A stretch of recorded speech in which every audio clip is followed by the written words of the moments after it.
What's going on, guys? My name is Matt, and today I'm going to be going through how I get online coaches significantly more appointments through their door.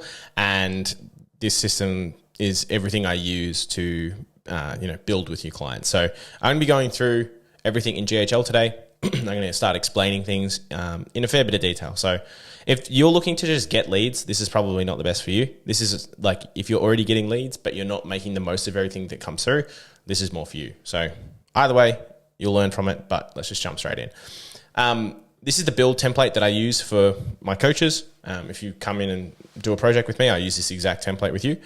So what I'm going to go over first is the opportunities tab. And I'm going to go through specifically what I have and what I don't have, and the reason why I don't have a few things in here. So getting started, the first stage that I have is inquired, not booked. Now this stage is actually really important. For a lot of coaches, they will have a setup like this. So for example, they'll have like a type form or a Go High Level form that then redirects to a Calendly or a GHL calendar. On that submit, some people that I see, they don't have this. They don't capture the information here and send it to GHL before it makes it to Calendly. Now, the reason why that is bad is because if someone just makes it to this stage or this stage and doesn't actually make it to here, then they're still a lead. Like you can still contact them and call them and see if they're a good fit for the program, right?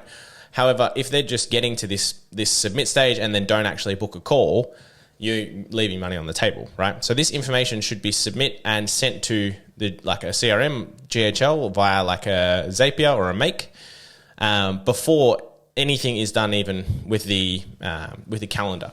So they're going to be redirected to this anyway. And it's pretty much, if they don't book a call within 5 minutes, then the team is going to follow up through GHL and the CRM. So that's what this stage is here is for. If they actually book a call, they shift across to book call, which is great. However, if they don't actually make it to that booked call, they end up in inquired, not booked, giving the team an opportunity to upsell and go from there. This is not upsell, just sell in general, book them in for an actual call. So that stage is really important.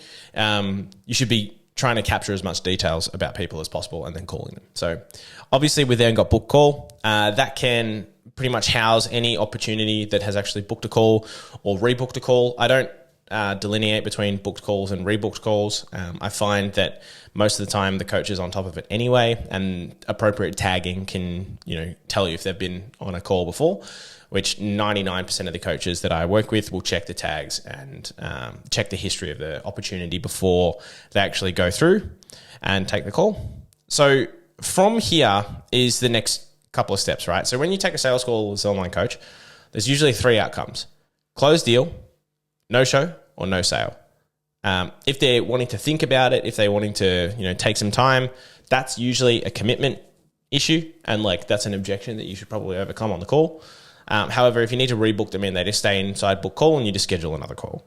But if you close the deal, if they don't show, or if there's no sale, if they say it's not a good fit for me, then you have your stages here, right? So dragging the opportunity into closed deal, contract sent will obviously send a contract to the client. Dragging them into no-show will re-engage them through an automated workflow that actually gets them to show up again for another call. And no sale gives you an opportunity to resell them if you want. So dragging into any of these 3 stages brings an automated workflow into play. It just depends on which one. So closed deal, contract sent. When the contract is actually sent, it is sent with reminders. So GHL will remind them until that contract is actually sent. And once it does, it's actually signed. And when it does actually come through and it is signed, they will be moved into contract signed, and then they'll get delivered their onboarding information. And once their onboarding information is delivered, it'll put them into active client. For no show, again, as I said, it just rebooks them. And for no sale, it will re-engage them, and it will pretty much ask them if the program was free, would they have joined? And if they say yes, then it's a price conversation, and then you can downsell. The next part of this is calendars. So there is a really big debate right now in the systems world of using calendars in GHL versus Calendly. So Calendly. The reason why I still build calendars inside Go High Level is because it's less effort on my end to set it up. However, Calendly is the market leader for a reason. They have consistent bookings. One thing with Calendly is just consistent. So with Go High Level, sometimes there'll be issues with the Zoom connection and it'll drop out, or there'll be someone didn't get their booking notifications and it'll be like just a weird thing that happens, right? However, I still build in GHL calendars because once you've got it set right and it's like ready to go, it's unlikely that there are issues that occur, right? However, I will run through the calendar breakdown and what I use, right? So this placeholder doesn't work, if you're wondering. It's just a replacement for me. So most calls are 30 minutes or 45 minutes. If they run a triage call, this is the same setup. It's just a 15 minutes into a 60 minutes usually. And the calendar type is always round robin. The status is inactive because it's not live, and date updated was November 8th. But if we just take a look here, there's usually a description about the actual coaching journey that comes through. I edit this slightly per client. And group, we don't have any groups in there, that's fine. And then when we have team members, you just assign the team member in here and you make sure that their meeting location is set to whatever platform that they choose, whether it's Google Meet or Zoom. So using the calendars or using Calendly, Go High Level has the Calendly integration now. It's actually possible to use and integrate it.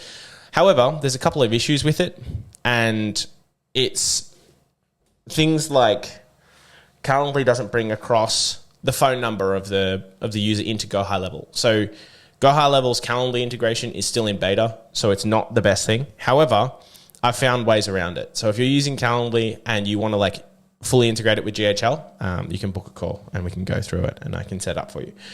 But moving on from calendars, because that's pretty much all we need in that section. These days, I don't use the GHL funnels anymore, just for A2P funnel copy. That's registering phone numbers in the States, if you don't know. Most of the time, I'm building a funnel on Vercel. If you don't know what Vercel is, or vo.dev, it's an AI builder. I don't have any affiliation with them, although I probably should. And it will basically help you build your funnels. You just attach a domain. They load really quickly. GHL doesn't.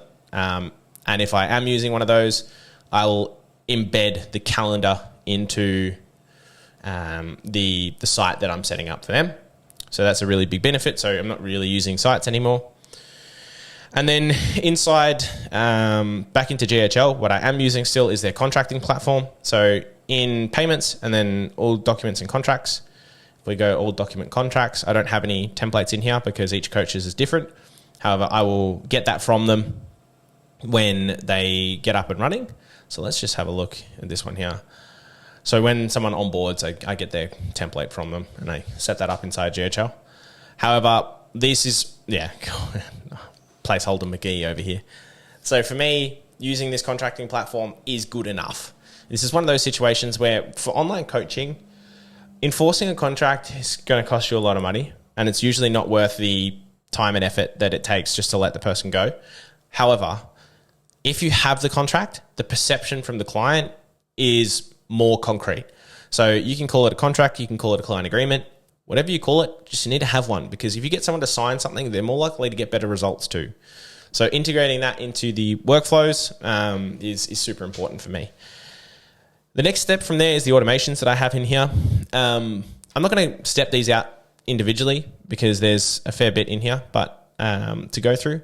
But we've got new inquiry for coaching. That's when a new inquiry comes in, but they don't actually book a call. Book call with sales, no sale and no show. I'm not going to show the nurturing because that's a lot of the good stuff. And then the next one for client onboarding, we've got closed deal, send the contract. We've got new client onboarding. So when the contract's signed, what happens? And then onboarding forms completed, active client. So it then moves them to active client. So this is the template that I use. As I said in the beginning, it's not all the bells and whistles. And that's because 99% of the time, the coach doesn't need it. More than anything, the simpler Go High Level is set, the more efficient you will be with it. And if it's too complicated, you won't use it, right? There's been instances in the last 12 months, maybe even longer. Really the last 12 months when I've been building systems for clients who are doing, $60,000, $70,000, $80,000 a month. And the sheer volume that they have coming through, having a complicated GHL actually worsens the process, like worsens their ability to adapt to the software. And they end up saying things like, I wish I just stayed, managing this out of my Google Sheet and my emails, which is not the ideal situation. So what I've done in the last 12 months is really stripped it back, brought it back to bare bones, and I've found so much better user adoption through this. It's insane. So a lot of this can be built out. Like if you wanted to build this out, you could just follow this video and you'd be sweet. But if you wanted me to do it for you, then you can inquire through my website. I've got some availabilities later on this week. And I hope you guys are having a fantastic day, and I will speak to you soon.